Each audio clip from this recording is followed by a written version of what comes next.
Every time I sit down with a wise woman, I feel grateful because these conversations aren't just interviews, they're lessons. And today I get to learn alongside you from Sarah Maxwell. Sarah Maxwell is a Kenosi from the icy courts of Canada to the golden sands of Australia. Sarah's lived a life that most of us only dream about. A former top 10 beach volleyballer, world top 10. She's competed at the highest level and been coached by the best. And now she channels that same fire into uplifting others. But more than that, more than an athlete, she's a connector, a creator, and a bloody cool storyteller with a wacky hybrid accent, as Canozzies do. And she says a skin that no one can quite place. Maybe you'll talk about that, maybe, mate. And I love her cooking that really shows its face when you're detoxing. I so get that. She's built teams of thousands, transformed global wellness, and founded Chatterbox Media to make sure that voices that matter are heard. What I love most about this woman is she is mum to a gorgeous 9-year-old Jordan, a mentor, and she's a forever curious human being.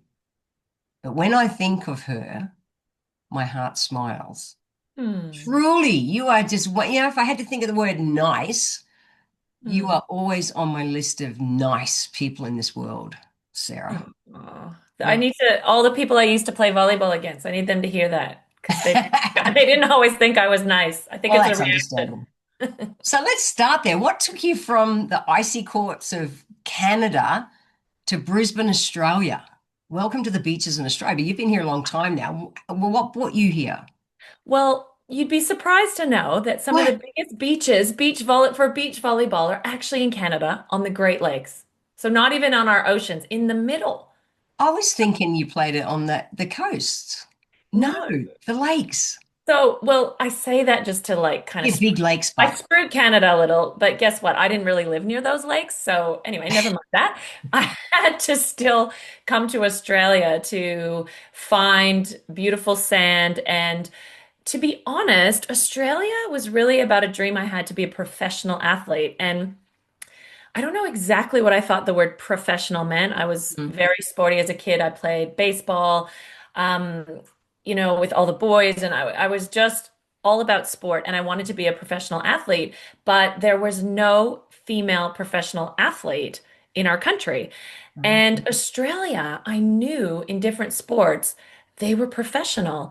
And I knew that meant you get paid for what you did, but there was more than that. It was almost like an identity, the ability to say that you're a professional. And that what that meant to me was I'm all in. I'm putting right. all of my chips in this boat. That makes no sense. I don't know, you Yeah, put yeah. chips in a boat, but you know what I mean? I'm like, Yeah, I'm chips in all the in. boat. It's all Chips good. in it. Yeah.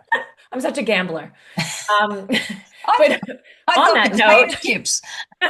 oh, I was like chips at the, I I think we think went different directions. no, it's about gambling, putting all Ah, your chips in, I think. okay, all right. Yeah. That would make But more for me, sense it than potato didn't, chips. Jen, it didn't feel like a gamble, interestingly. Mm, It felt like a gamble to not be fully in. mm, So for me, that was why I came to Australia because it was that's, I met my partner that way, my future life partner, but ultimately we weren't in relationship yet. And when someone who's won a gold medal in your sport offers you the opportunity to come and use all of the things that she did to win gold, I mean, how could you not get in that boat? yeah, I love it. I Hmm. love it. So you've been kind of the queen of all that part of the world, athlete and coach and a wellness queen and now media boss and that, and been all across everything to do with beach volleyball around the world, lots of countries. Why, you've transitioned really well from that life, that Hmm. professional sporting life, through to, media queen nowadays. So many women who I work with and who, listening to this kind of podcast, they're lost. They're like, how do I even start with what's next? How the hell did you start with what's next? Oh wow, Just it's like give me seeing a your little life bit. like your little timeline.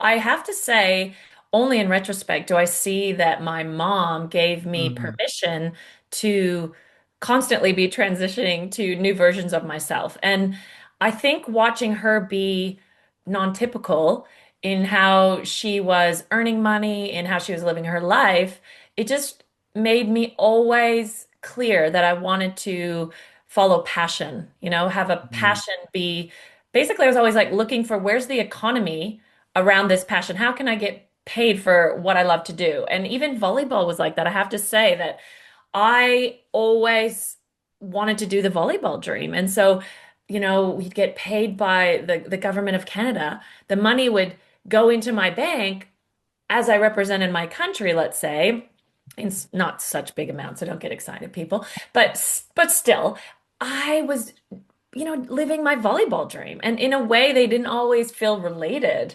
But yet it was like, okay, how can I earn enough money to do this thing that's my passion? And that's sort of been the journey every single time I've transitioned to a new role. Mm. Yeah, it's interesting. When I work with women, they'll do the, hey, I want to study this and all those kind of things. I think that's fantastic. Do it, do the dream. And I'm so bloody grounded and practical. You still Hmm. have to pay your bills, Hmm. be financially independent. How is that going to relate? So I love that you come from that thinking. Is that practical kind of thing come from mum? Well, funny enough, you had me reflecting on, it's so hilarious when I say that I do media. I don't know why, that just sounds so funny to me now. Um, there's a reason why I didn't even really call it that before somebody in tech did, but I was in a car with my partner of 25 years and I said, you know what? I've had a personal podcast that is non-money earning for 8 years and I love it. I remember starting it in Switzerland. I remember it's very purpose driven. I really love storytelling and that curiosity spoke about. I thought, yep. So I've been doing that. And I said, if I won the lottery, and money wasn't an issue, I would do podcasting every day. I would just talk to people. And so the funny thing was that was almost the beginning of just allowing the idea of that being a job because it was just sort of like a hobby. And then it was, by putting that little if I won the lottery on it, Yeah. it does add the, okay, so where's the economy? And my partner's very at ease with that conversation. And so she says, it's really funny. And she's consulting to a big company. And she said, just the other day, this guy that I work with said, oh, I have to put in a podcast for this team that I work with. And I don't really want to do it. And I said, well, those kind of people would be my ideal client, people that don't want to do the work of the podcast, but they feel like they need to be in that arena. They want their story to be told there. And so that kind of just started the ball rolling. And of course, it's never smooth. It's not like it feels like an Success. education. Yeah, Exactly. it's Because it's a not. branded podcast is newer for people. So it's often an education the whole way through of, how it actually applies to brands and how does this, for me, it's all about relationships. So it's a relationship between you and your clients and all these kind of things. So it's been an amazing ride so far. But yeah, it's a journey. It's always new and different. Hmm. If you think of, because I'm just thinking with that, Hmm. the practical money part, which is, which so many women at this age find themselves can't Hmm. afford to retire and all those kind of things. It's like, how do you think because your mind was open to what's possible, that allowed you to see more sliding doors? Whereas if we're thinking, not putting words in your mouth, but just Hmm. thinking, if we're closed, which is really easy to be at this time in life here, there's just a set Hmm. rules on how we are meant to age in it. Do you think we don't see all the opportunities? I feel like I have an underlying voice in my head that says everything's going to be okay. And because I have that belief, it's just allows me to feel generally safe and secure, where some people may not. Now, I will qualify that that reality creates a lot of supports around me. I feel like I want to be on, like I have a friend who's going through a separation and divorce, and I see the shift around work and money as a survival, Mm, coming in and really shifting, whereas I don't feel that pressure. So I do sometimes think that does give me the freedom to see more possibility. Um, and so it's like chicken and the egg, what comes first? Will I always be okay because I have people around me supporting me, or do I have people supporting me because I'll always be, I don't know. It's a little bit like create your own reality. But yes, I do acknowledge that not everyone has the freedoms that I feel that I do. Mm, yeah. Does that And make sense? yeah, it does. It does. It Yeah. does. And it's something I think about often because I coach so many women. And for me, I know in my life, at times when I've been in survival mode and I've Mhm. had the blinkers on, fuck, I just have to do this. Or I Yeah. remember one day when I was in clinic and had a full week. I'm going back 30 years ago. I had a full week booked out of patients. It was great. And then all these bills came in the mail when the days when we got lots of things in mail, nothing emailed. It wasn't email yet. And I remember opening up all these bills and went, fuck. And I went into survival Mm. mode in a second about paying for all these bills. I swear the next hour, every client, every patient that week rang and cancelled. Yeah, there you And it go. was always like, I was so boxed in that I couldn't even see just what I needed to do that week. Anyway, Yeah, but that's a good example because when you're sharing that, I thought about the only time I felt that was at uni. And I was playing volleyball. I had a scholarship, but I got there and I realized I ate through my with a scholarship, you get this money for food, basically. Like you can eat in the, I can't remember what it's called now, the food hall thing. And you could have like package ABC. So somehow I had the lowest package. I ate it through in 2 months. Okay, so it was done. So I was like, okay, I'm out of food. I have no money earning. I had my schooling paid for and all this kind of stuff. And I remember that feeling. And yeah, I couldn't play. Like I was just like I was so bad at practice and like all yeah, these different things and desperation and worry and all these kind of things took me over. And I remember at the time mom set me up with a line of credit. And the funniest thing about that line of credit, which she co-signed, again, support. Like mm, she mm. co-signed on that. I never hardly used it. But just knowing it was there was enough. 100%. Yeah. That was actually really interesting psychologically for me.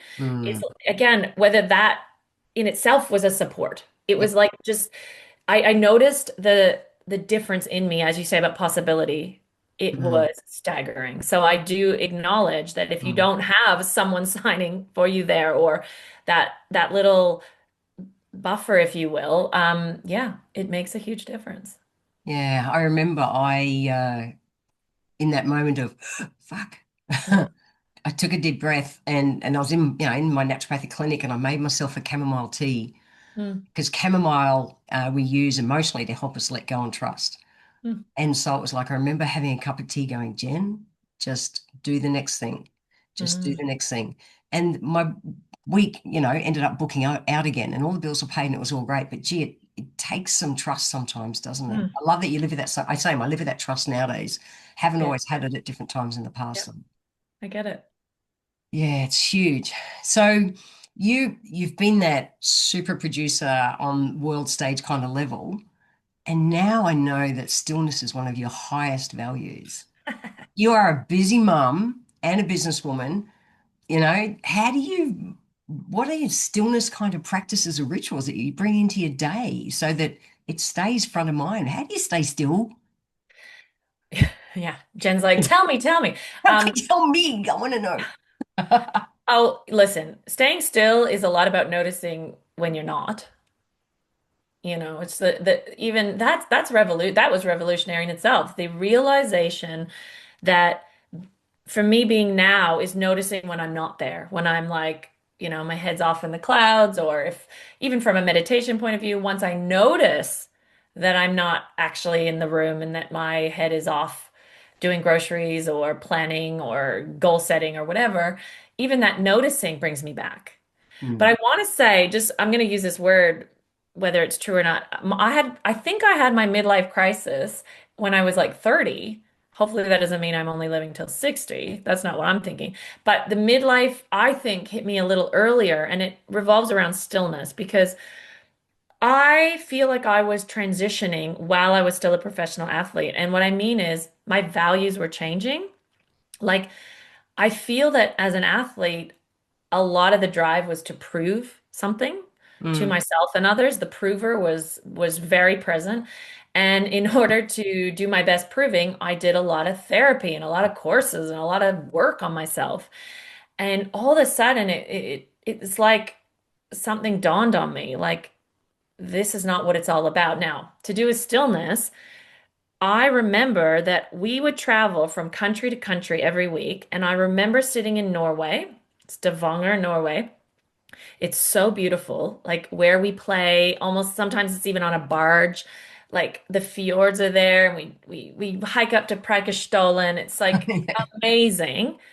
And you know what I was thinking about? Brazil. I was already in Brazil. I was In at the the next next event. event. And then I was in Brazil, and then I'm in Finland, because we're going to this island. We're going to this island in Finland. And there I was jumping, and I realized it was very clear in that way. Oh, I'm never here. Like it's always just future pacing all the time. I'm never here. And so that like those kind of things were going on while I'm playing these realizations. And it was an Eckhart Tolle book, not Stillness Speaks, which is my current book I'm reading of him, but The Power of Now hit me like, oh, okay. And I went to my team. I remember this. We were all reading the book together. I went with my team, and I said, I think I have to quit. And they're like, are you crazy? This was actually training in Adelaide, and we're all there and we're with another Canadian team. And one of the girls had read the book 6 times, and she had also done a course in miracles. And so she's listening to me, and I said, I mean, what we do is competitive, and it's so like, what are we achieving? This is ridiculous. I just almost felt like embarrassed about the way that I was living my life. Anyway, she says, well, of course, in this beautiful way, like it's my understanding that sometimes the ego is even taking us over when it thinks that how we're living isn't right. And so she just really talked me off the ledge to say the way that she works with the power of now in volleyball is she's like, I switched it from always future pacing, like I'll feel good when I win that, or, everything was about a future that she was never living. She's like, for her, it's really about making the skill that she was doing the most beautiful version that she could. And she had already scripted in a now moment, she'd already scripted why that mattered to her, what the impact and influence she wanted to have. But in the moment, it was just about that skill and being fully there for the beauty of that moment. So it's like the same sport, but a whole different reason. Hmm. So, I was transitioning, I was already moving in a way to, when you said like from volleyball to this, it was already like, okay, well, I actually find the relationship between volleyball players more interesting. So then I retire and I'm like, I want to coach people. I want to help people. I go into corporate team build, like it just kind of made sense to go. It was, yeah, the next best step in terms of these shifting values for the second half of my life. I'm worried now that I said I did that at 30, but anyway. Um, have you noticed that your values or priorities in your values have changed Oh as yeah. you age? Oh yeah, I didn't answer about stillness. So yes, No, that's cool. Yeah. I'm so not Well, still you that I did. You did. couldn't. Well, because that would not be a value of mine before. Hmm. Like, you know, um, because and by the way, I still have this other voice sometimes that comes in around action, like always needing to have self-worth through action. And so like I would be having like moment awareness has shifted massively over time to be able to see the things that I do. I call them out of alignment. It's almost like a trauma response or something. And it would be the way that I would coach athletes. It would be the way that I was with clients when I'm doing an interview. Like if I'm getting edgy, like stillness for me is how can I be fully there with a person when we're talking about my current role? As you know, there's a lot going on in an interview because you're with the person, you're asking questions, but you're also listening and Also, returning. listening and being present. Yeah, it's huge. Huge. So I get to practice that Hmm. beautiful thing more often than ever. So for me, stillness, oh, this is so funny. I just saw what I have on my desk. What's it say? It's a book that Still. someone recommended ages ago, but The Surrender Experiment, freaking Hmm. great book. Um, I just can't, so this is before I even read Stillness Speaks. I just wrote stillness dot dot dot still. Like it was just, there's something about that that has always interested me. And by the way, I'm not there. I'm just kind of tapping at the edges. Yeah. I think that we teach what we need to learn. Correct. I teach work-life balance and all the bits that go with it because my very excitable little brain gives me the ability to go off track. And my lessons is to constantly keep myself grounded in that so I can do what I want to do. Yeah, it's interesting I that relate to that. it comes through. So do you use things like you mentioned how that girl in Adelaide Mm. kind of had an intention? Do you use intentions, visualizations, anything like that as part of your Sarah is still moments or anything like that? It's Like I'm big on something, affirmations and intentions. Do you? yeah, because I'm running a book club right now and we're reading Stillness Speaks together. And I didn't even re remember this as much until we were talking about different ways of cultivating. And I find it easier in a way. I think this is the athlete in me. The routine that I used to have before each client was a real grounding visualization. Mm, And it would take like 2, 3 minutes. And I'd make sure it was always like if I'm doing an online session or whatever, I'd be in my office. I'd have at least, 5 to 7 minutes before. And the grounding that I was doing really like tapped me in to yep. the earth. Like I just, like I know what the visual is, but I'm not gonna go through it all. But basically, I'm like fully tapped in. Yeah. And I also like an opening to, you can call it possibility, but I call it like universal knowing. Okay. And the way that I always visual this is I don't know if this helps people. The people on my friends on my book club said this was good for them. So I'll just share that when I do my little like visualization up into the clouds and into the sky, the knowing for me is like I imagine that I can like a plane, I'm above the clouds, the sky is blue, but the sun, I know the sun is there, even though I can't always see it directly. So I see the effect of the sun because the sky's lit up. That's what knowing feels like. I allow this sun, so I'm up there and I'm like literally like sun tanning, but in knowing. So this is maybe a bit hokey, but anyway, No, you I don't have to like do that. it. You don't have to do it this way. But what that then does for me is then that knowing comes in me, and I feel like I know things about the people that I'm interacting with that I shouldn't know because there is something looking over them that's bigger than me. And so even our conversation today, it's like, yeah, we have some distance between us, but the sky and the sun is over both of us. So for me, it's just like it just I can allow it to go in, it just makes sense for me. Is that a trust? Yeah, and that's always been every therapy thing was every time trust in all my books. Trust, trust, trust. I could never trust. I'm like, damn that trust. Um, whereas I feel like this chapter in the last couple years has been more flow with Mm, trust. okay. Somehow I felt periods where I'm like trying really hard and doing all the things, and it just feels a little more fluid and flowy these days. The fun of getting older, it's great, isn't it? Yeah. Yay. I know you're a fan of falling upward, Oh especially in the yeah. second time of our life and not leaving the planet with regrets and things like that. How how does that drive you Mm. on a like to give things a go? You know, that whole Aussie thing. Have you got that Aussiness in you that's like just give it a crack? As a Canadian, have you got that in it? And you just go, yeah, yeah, no, don't die wondering, or how's it show up for you? Falling Upward is a book title that I Mm, love. So it's a Benedictine monk, Richard Rohr, yeah. I think his name is, wrote it. And what I love about that is the idea. I used to, because my midlife crisis came at 30, sometimes I would regret that I didn't know about it in high school or because I was just so much angst in high school and so much worry and all these things. And I thought, oh, why didn't I just get it before? And why didn't I know about mindfulness and this book really clarified for me that I needed those things Mm, to like to be where I am today. So I feel like I like that title and that idea of like, scaling the mountain. You have to scale. And sometimes scaling is the hard bit in order to have some of the ease of like I don't want to say falling, but yeah, the momentum, I guess, of the other side of the hill, if you will.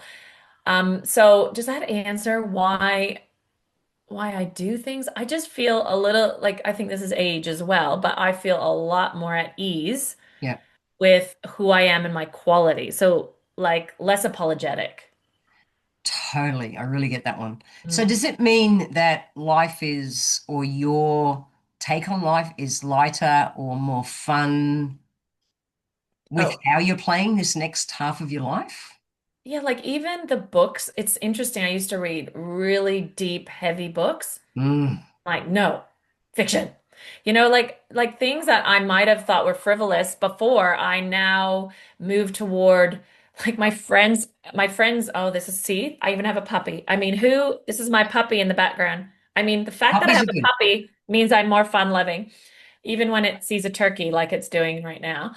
Um, Sorry, we actually can't hear your puppy, but I oh, understand that oh, no, it's not coming through your mic, and I really understand that because my Darcy does the same thing usually on the okay. Well, recording. sorry Okay. guys, but my waffle is very cute, but yes, I'm a lot more fun loving and I think I'm trying to think of what gives those qualities because it's like I used to try to be perfect in every area, Mhm. but now I feel like I just focus on my strengths and I'm just a lot lighter about the weaknesses. Maybe to my partner's dismay around the weaknesses, but we Uh, get there. it's fun owning our weaknesses as we And I age. may have gone off track, Jen. I got distracted. No, you did good. I do a lot of reflecting on myself about that stuff because I Okay. know in my younger years it was just my ego that Mm. stopped me from sharing my weaknesses and Yeah, not right. quite rights. The fun Mm. or the freedom in aging is that it's just like, fuck, we all make mistakes. But I think it's funny because you've always occurred to me as someone who is willing to bear all. I feel like it's your strong suit, but I know what you're saying. Like there's layers, There's Yeah. like there's layers of that, and I think we're living in a cool time in this way. The time of Brene Brown, where Yeah. she made it science. She scientifically proved what some of us were feeling and experiencing. So it's a nice time to be vulnerable and be okay with that and be yeah, just be your best self that you know how to show up as in the moment. Yeah. Can I ask you something, which, because I know as beach volleyball, Mm. you lived in a bikini for Yeah. years. Yes. Yeah, it's such a big thing for women when they're younger, and there's a whole different conversation around body Mm. and health and everything as we age. How was it for you to get your head around on the world stage, Oh, huge, Jen. having to prance around in a bikini? Because that would have stretched my brain couldn't I have done it.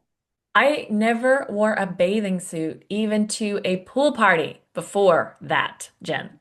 So this is an And then you're extreme. running around the sand in a bikini. Yeah, and before that, I just knew that that's what the mandatory uniform was for beach volleyball. But yet I was like, no, like I want that sport, but I can't do that thing because I don't even wear it to the pool party, let alone Yeah, in front of other people. And so that was just horrifying, the idea. And there was a mini step in indoor volleyball. We generally wore like bike shorts, but there was this one team, like a representation team that I played for, and we had to wear these kind of bikini looking bottoms. And so that was traumatic. And so I thought, oh, let's make it worse by just like wearing a bikini top too. So the whole thing. So my goal, look, it's huge. there was a little bit of a reckoning because the reckoning was, and I've had a couple of these in my life, I could see what I wanted and my worry about what other people thought were kind of like at odds. I could see that and I saw it so clearly that I'm like, am I really going to choose that my image and looking good, like meaning not looking bad ultimately, am I going to choose that over my dream? And that happened in my relationship too. I had that real moment, 5 years later, again, another step. Are you really going to not be in a relationship with a woman because of what people might think. Here I was again. So, bikini. This is the funny part though. So Tell I me. decide I'm doing it, but I'm gonna wear the biggest freaking bikini I can find. And so I got this like huge, these bottoms, right? Like diaper style. And I have three brothers, right? So you can see, oh, did my brothers go to town? You know what he said? And here's the trauma, guys. Here's what you can live through. Oh, I'd sponsor you because imagine how big my logo could be on your bikini. Oh, yeah. So, Uh, it doesn't come easy, people. You have to work through the layers, and they're just being, your brothers and annoying as they do. And of course, they don't know that it's how deep those things go. mm, But so I wear this is the joke, Jen. I wear this freaking diaper, but not knowing that when you're in action, like imagine lunging in a diaper. If it's loose, the thing goes up your ass. So next thing you know, you're pulling it out. It's up your ass half the time. It's horrible. So my now partner was playing for Australia and playing for Canada, and she doesn't know me that well yet. And she comes over and she's like, I know you're new, but I just need to give you a little advice. It doesn't work. I'm like, wearing the nappy. So I didn't even know what a nappy was yet. Wearing a nappy doesn't work. And I said, what? And she said, in Brazil, they worked it out. If their bathing suits, yes, they look like they're cutting the butt. P.S. That does help your butt when you cut it in two. But anyway, it stays in place. They mm, know these things. They're onto it. And so I just remember trying that, being mortified at the beginning. But this is a lesson for all of us. When I did it over and over again, it's almost like conditioning training or something. I was at practice. I got to the point where I was at in the Woolies car park in my bathers because we had to quickly grab lunch in between training. And I could run in there with a backpack on and a freaking bikini just to go get my stuff to make my lunch salad. Like that's from the girl who wore the nappy to play because those thoughts, like people are looking at me. I'm big. I'm not skin, like body, all the image stuff. If you It's almost like normalized. The environment, it became normal for everyone to be in a bikini. And so okay, I don't know if there's a moral to this story, no, but you're going it, well. okay, so one thing now that I have a 9-year-old daughter, there's this amazing movie by an Australian producer that I don't know the name of. I'm sorry, but basically she shows young girls, she compares body types to dog breeds.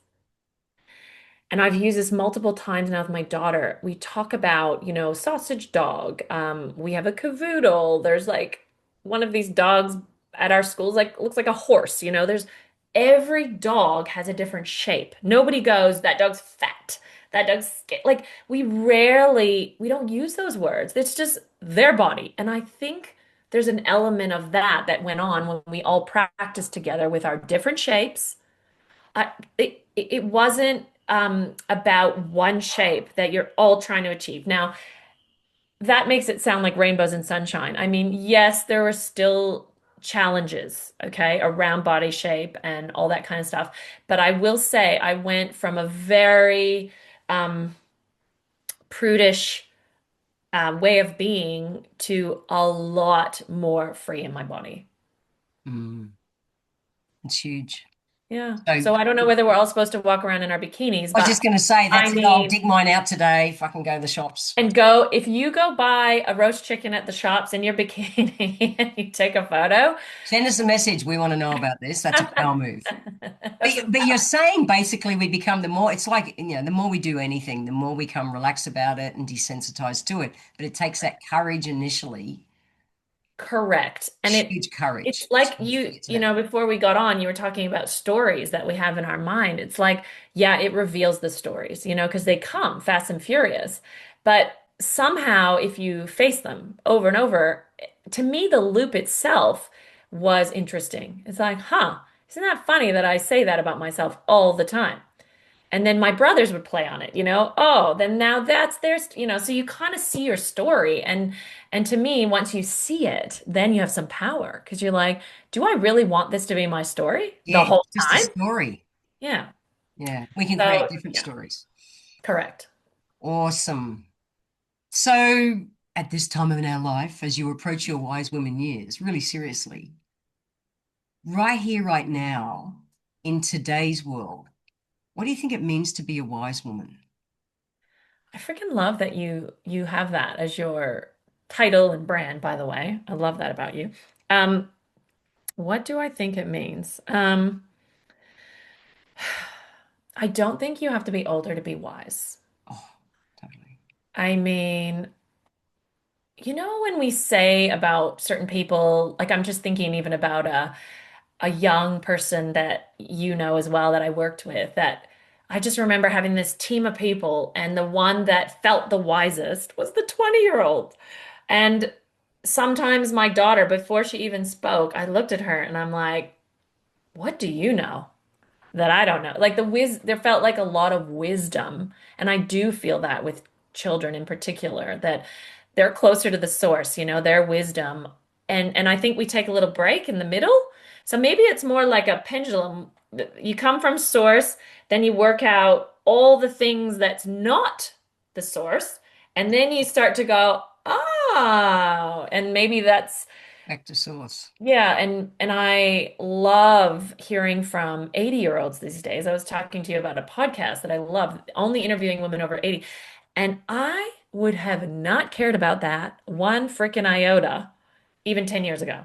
Mm, And I find it curious that I do now. And so that's part of the humility, maybe as you come closer to source again, maybe kind of go, oh, I don't know everything. Like there's other people that know more than me and I could learn from them. So yeah, I'm noticing that I'm moving towards wise women more and more these days. mm, love Mm, it. mm. So, what is the most important thing we haven't talked about yet that we really should talk about, Sarah? Oh,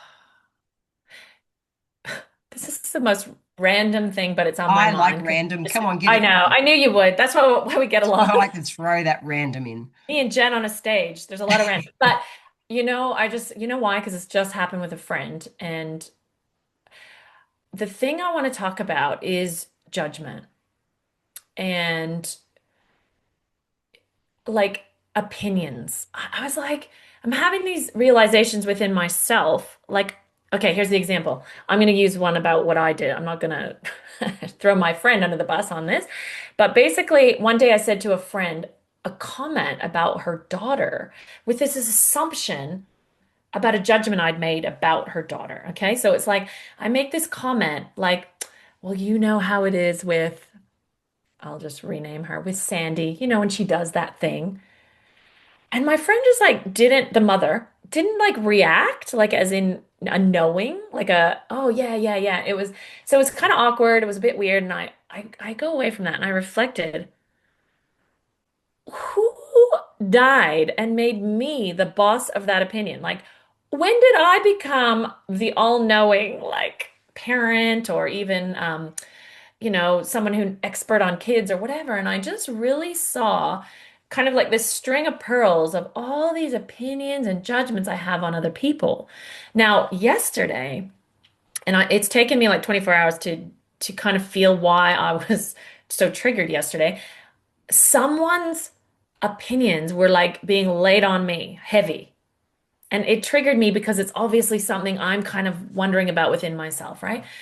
And I went, isn't that interesting how we just lay our opinions on people like they're true? So that's what I'm really coming to grips with. Like, if nothing's true, right, or real, then what is there?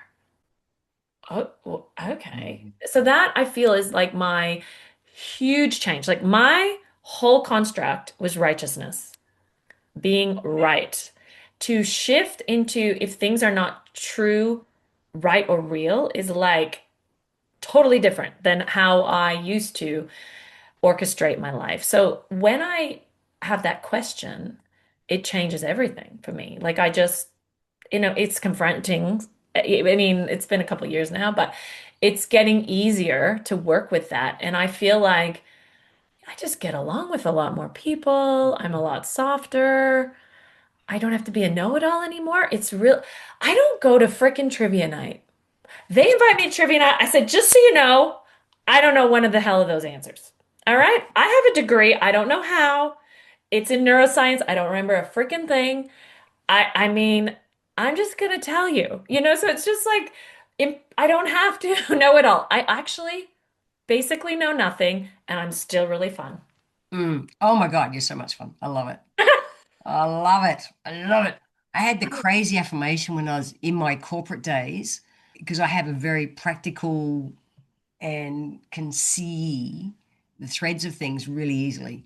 Yeah. And I didn't realize I didn't understand affirmations or all, any of those kind of things. But I went to my first personal development course when I was 23 and it shoved it in my face Mhm. that I'd been saying day in, day out, I'm Jennifer Jefferies and I know everything. Oh, And I used to say it to people. I was the most arrogant oh, that is awesome. shithead, which all of that lent to me, burning out. How much? I didn't even know. Oh, A personal development course kind of slapped me around the head a bit. I went, yeah, but that's others of us, Jen, we think that we just don't say it. So yours is well, I even used to better. say it. Happy not knowing Oh, things nowadays. Happy to learn. yeah, and even like I almost said this earlier, but my friends want me, oh, let's go to this play and let's go to the ballet. And I'm like, yeah, I don't want to go there. I'm going to go to the comedian. I just noticed that in me. By the way, it's awesome that they love that. It's Yeah, just but you don't okay have that to. I don't. Yeah, but whereas I used to go Mm, because I should. yeah. I'm going to be more cultured. I mean, sometimes I accidentally go by accident and then I fall asleep and then I'm very irritated Mm. that I went there. But, ultimately I'm trying more and more to see it before I do it and go You say hold it no. at like trivia night. I mean, I got asked a couple times because I'm fun. I said, people, you don't understand. That's like my hell. So, it's just getting in touch with that. Yeah, I think some of that comes with age that we don't, for me, not wanting just to people please and Yeah. the burden of expectations and obligations. I've done a lot of work mindfully this year to release Yeah. obligation and expectations, and it's liberating to be able to Yeah. just go no, and we don't have to go because I don't want to go and do this. If this is just like go and have a blast, not my thing. Oh, wait, I have to tell you something on that. That's so good because we fired a coach like back in the day and we had like a lot of coaching around it. And the thing was, we weren't allowed to justify it. Mm, So we had to say, we are firing you or we are no longer going to work together. full stop. Silence. Oh my God. Hardest thing ever. We wrote it down because I had, How old were you? yeah, like so, gosh, like third, late 20s, 30. Yeah, that's huge. It was huge. And so, but this is the funny, it's not that funny, but all that coaching, because I had all these things, you you should give them a reason. Like it's not fair. Like and by the way, I've told people this story, and a lot of people don't agree with this approach, okay? Because of that same story, right? So the silence is there. We say it. And so two of us, me and my beach partner, right? We say the thing, silence. I can't handle it. I am like dying. So I say one sentence, one justification. Do you know how much that guy came after me for that? Because you So the said that one entire, sentence. yep, my beach partner Mm. was, he thought she was still the bee's knees, but no, I was the devil. He came after that sentence. What a great learning. So for all of you that think you really should justify, yeah, it didn't work out for me. No is a complete sentence, and it's a big learning to do it.